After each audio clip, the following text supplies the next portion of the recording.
بسم اللہ الرحمن الرحیم۔ اللہ تبارک و تعالیٰ کے نام سے شروع جو بڑا مہربان اور نہایت رحم کرنے والا ہے۔ مصر کی تاریخ کا ایک ایسا بدبخت بادشاہ کہ جس نے اپنی سلطنت کو بچانے کے لیے ہزاروں معصوم بچوں کا قتل عام کیا۔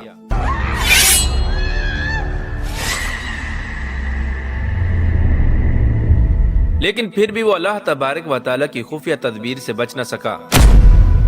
آخر کار اللہ تبارک و تعالیٰ کا حکم فرعون پر غالب آ گیا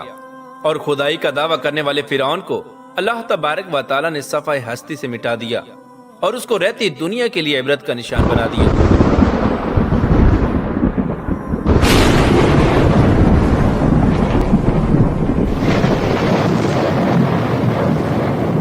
پیار دوستو، آج کی اس ویڈیو میں ہم آپ کو بتائیں گے کہ فرعون مصر کا بادشاہ کیسے بنا اور مصر کا بادشاہ بننے سے پہلے فرعون کیا کام کیا کرتا تھا۔ مصر کا بادشاہ بننے سے پہلے فرعون اپنی زندگی کیسے گزارا کرتا تھا اور مصر کا بادشاہ بننے کے بعد اس نے خدائی کا دعویٰ کس طرح کیا اور کس طرح اللہ تبارک و تعالیٰ کی ذات کو للکارا اور خدائی کا جھوٹا دعویٰ کرنے کے لیے فرعون نے مصر کے لوگوں کو جانوروں جیسا جاہل کیوں بنا دیا تھا۔ پیار دوستو، اس ایمان افروز اور عبرت ناک واقعے کو سننے کے لیے آپ سے ہماری یہ گزارش ہے کہ ہماری اس ویڈیو کو اینڈ تک ضرور دیکھیے گا۔ پیار دوستو، مصر کی تاریخ میں کل 33 فرعون گزرے ہیں اور ان تمام تر فرعونوں میں سے سب سے بدبخت فرعون وہ فرعون تھا جو حضرت موسیٰ علیہ السلام کے دور کا فرعون تھا کہ جس کا ذکر اللہ تبارک و تعالیٰ نے قرآن پاک میں بھی کیا ہے۔ اس فرعون کا نام ولید بن مصعب یا مصعب بن ریان تھا اور بعض روایات کے مطابق اس کا نام قابوس تھا۔ فرعون کے دور میں ایک ایسی بدبخت قوم تھی کہ جس کو قبطی قوم کہا جاتا ہے۔ یہی وہ قوم تھی کہ جس نے فرعون کو اپنا خدا مانا اور فرعون کی پوجا کرنی شروع کی۔ فرعون اسی قوم کی نسل میں سے تھا۔ فرعون کو اللہ تبارک و تعالیٰ نے 400 سال کی عمر عطا فرمائی اور اس 400 سال کی عمر میں نہ تو یہ کبھی بیمار ہوا اور نہ ہی کبھی اس کے سر میں درد ہوا اور اس 400 سال کے عرصے کے دوران کوئی بھی دشمن اس پر غالب نہ آیا۔ پیار دوستو، بعض مورخین نے یہ لکھا ہے کہ فرعون کو یہود و نصارہ قابوس اس وجہ سے کہا کرتے تھے کیونکہ اس کا چہرہ تانبے کی طرح چمکتا تھا۔ پیار دوستو، اب بات کرتے ہیں کہ فرعون مصر کا بادشاہ کیسے بنا۔ کیا فرعون کو مصر کی بادشاہت وراثت کے اندر ملی تھی؟ تو اس کے متعلق روایات میں آتا ہے کہ فرعون کو مصر کی بادشاہت وراثت میں نہیں ملی، بلکہ فرعون مصر کا بادشاہ بننے سے پہلے محنت مزدوری کیا کرتا تھا۔ فرعون مصر کا بادشاہ بننے سے پہلے ایک عام انسان کی طرح زندگی گزارا کرتا تھا اور عام انسان کی طرح محنت مزدوری کر کے اپنی زندگی کا گزر بسر کیا کرتا تھا۔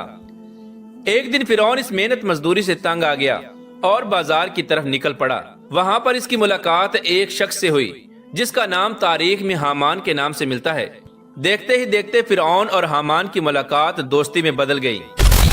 چنانچہ اس وقت یہ دونوں بدبخت کام کی تلاش کے لیے شہر کی طرف روانہ ہو گئے اور ان دنوں میں مصر کے شہر میں خربوزے کی خرید و فروخت اور بعض روایات کے مطابق تربوز کی خرید و فروخت کا کام عروج پر تھا۔ اس طرح یہ دونوں بدبخت فرعون اور حامان ایک خربوزے والے کے پاس گئے اور اس سے کام مانگنے لگے۔ اس وقت خربوزے والے نے فرعون اور حامان سے کہا کہ تم لوگ میرے خربوزے لے جاؤ اور بازار جا کر بیچ آؤ۔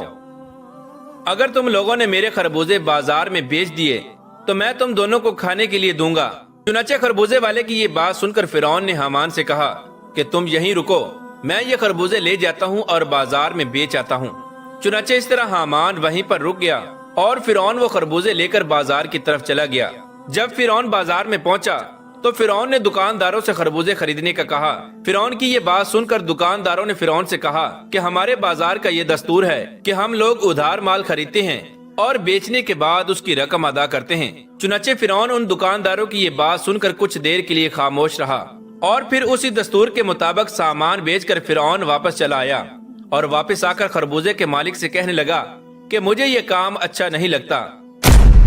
اور اس طرح فرعون خربوزے والا کام چھوڑ کر وہاں سے چلا گیا۔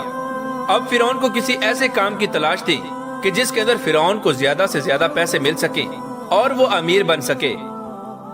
چنانچہ ایک دن فرعون بادشاہ مصر کے دربار میں چلا گیا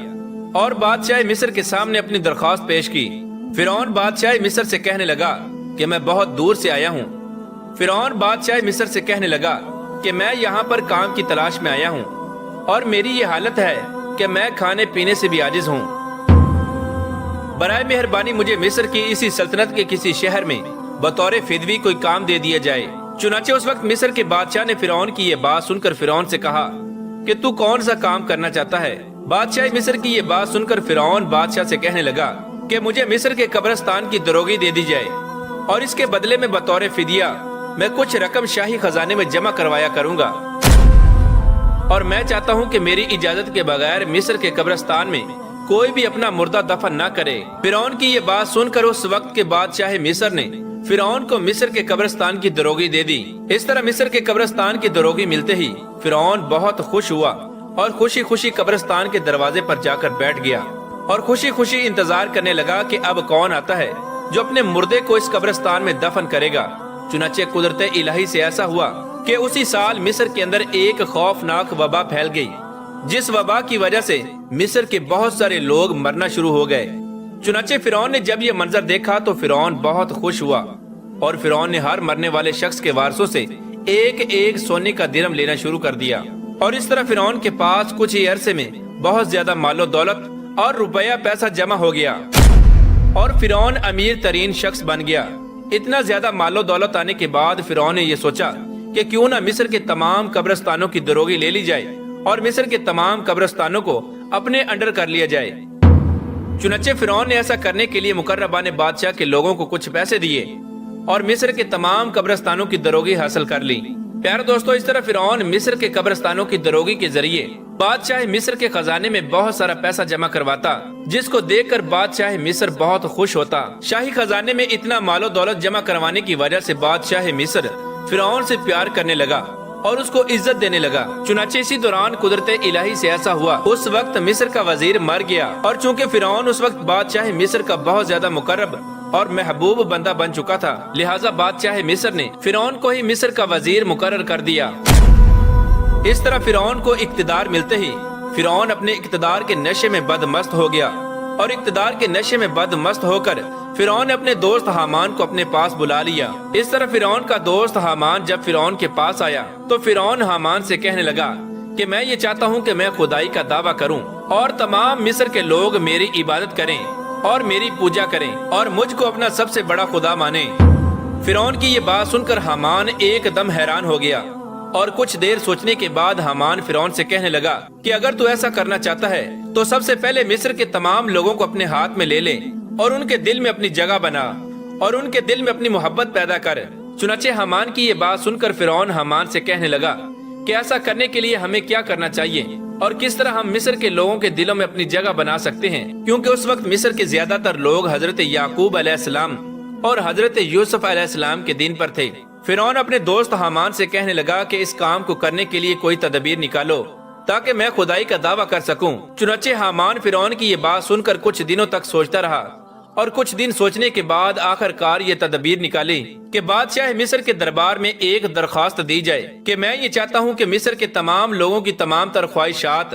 ایک سال کے لیے بالکل مفت میں پوری کی جائیں، اور مصر کے تمام تر لوگوں کے تمام تر اخراجات کے پیسے میں اپنی جیب سے ادا کروں گا، اور مصر کے اندر یہ اعلان کر دیا جائے کہ جس شخص کو جو چیز بھی چاہیے وہ بالکل مفت میں حاصل کر سکتا ہے۔ چنانچہ فرعون کے پاس پہلے ہی بہت زیادہ مال و دولت جمع ہو چکا تھا۔ چنانچہ فرعون نے حامان کے کہنے پر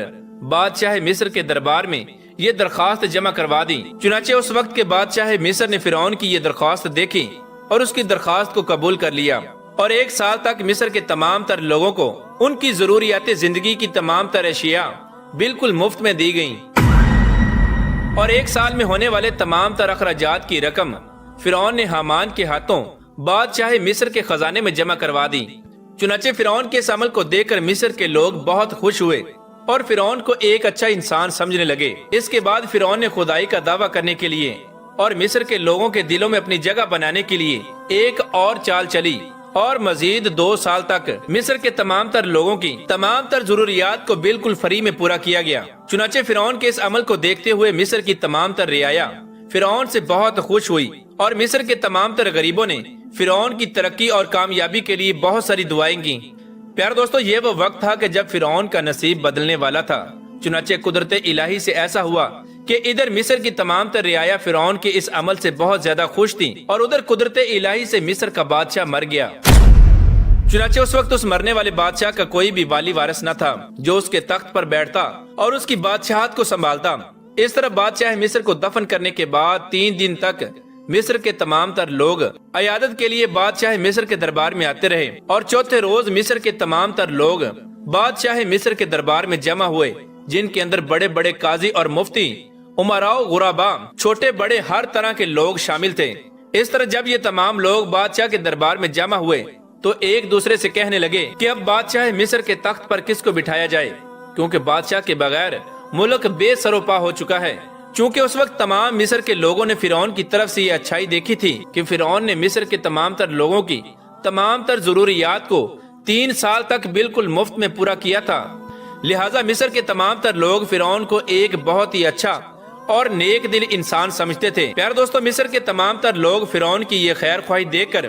فرعون سے بہت خوش تھے۔ چنانچہ تمام لوگوں کی مشاورت کے بعد بالآخر فرعون کو مصر کا بادشاہ بنا دیا گیا، اور فرعون بادشاہ مصر کے تخت پر بیٹھ گیا،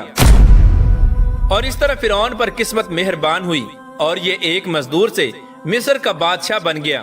اس طرح فرعون جب مصر کے وزیر سے مصر کا بادشاہ بنا تو فرعون نے اپنے دوست حامان کو مصر کا وزیر مقرر کر دیا۔ اس طرح فرعون مصر کا بادشاہ بنتے ہی فرعون اپنے دوست حامان سے کہنے لگا کہ اب پورے مصر کے اندر ہماری بادشاہی ہے، ہم جو چاہیں وہ کر سکتے ہیں۔ اس وقت فرعون اپنے دوست حامان سے کہنے لگا کہ اب کوئی ایسی تدبیر نکالو کہ جس کی وجہ سے میں خدائی کا دعویٰ کر سکوں اور مصر کے تمام تر لوگ مجھے اپنا خدا مانیں اور میری پوجا کریں۔ چونکہ اس وقت مصر کے زیادہ تر لوگ حضرت یوسف علیہ السلام کے دین پر تھے، لہٰذا حامان بدبخت نے فرعون کو یہ مشورہ دیا کہ مصر کے اندر یہ اعلان کر دیا جائے کہ جتنے بھی علماء و فضلاء دین کی تدریس کر رہے ہیں وہ سب کے سب دین کی درس و تدریس کو ختم کر دیں۔ حامان فرعون سے کہنے لگا کہ اس طرح لوگوں کے درمیان دین کی تبلیغ کا سلسلہ ختم کر دیا جائے تاکہ لوگ آہستہ آہستہ دین سے دور ہو جائیں اور بالکل اپنے دین کو بھول جائیں اور جانوروں جیسے جاہل بن جائیں،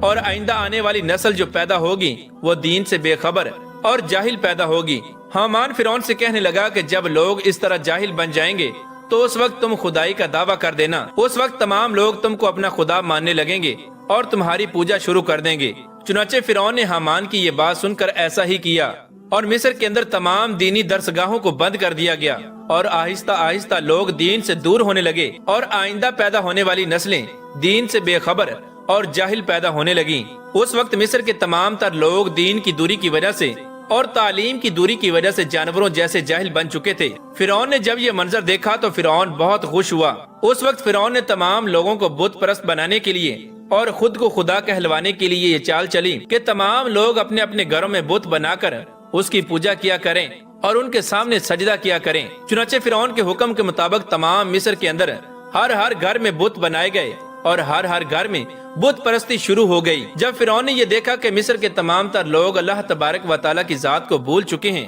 اور دین سے دور ہو چکے ہیں اور بت پرستی کے اندر مبتلا ہو چکے ہیں، اس وقت فرعون نے مصر کے تمام تر لوگوں کو ایک مقام پر اکٹھا کیا اور ان کے سامنے خدائی کا دعویٰ کر دیا اور ان تمام تر لوگوں کو اپنے سامنے سجدہ کرنے کا حکم دیا۔ اس وقت ایک قبطی قوم جو کہ مصر کے اندر تعداد میں بہت زیادہ لوگ تھے، انہوں نے فرعون کو اپنا خدا تسلیم کر لیا اور اللہ تبارک و تعالیٰ کی ذات کو چھوڑ کر فرعون کی پوجا کرنے لگے۔ پیارے دوستو، اس طرح فرعون ایک مزدور سے مصر کا وزیر بنا، اور مصر کا وزیر بننے کے بعد مصر کا بادشاہ بنا، اور مصر کا بادشاہ بننے کے بعد اس نے لوگوں کو جانوروں جیسا جاہل بنایا اور ان کے سامنے اپنی خدائی کا دعویٰ کیا اور مصر کا جھوٹا خدا بنا۔ اللہ تبارک و تعالیٰ سے دعا ہے کہ اللہ تبارک و تعالیٰ ہمیں سیدھے راستے پر چلنے کی توفیق عطا فرمائے اور ہمیشہ اپنی وحدانیت پر ایمان رکھنے کی توفیق عطا فرمائے۔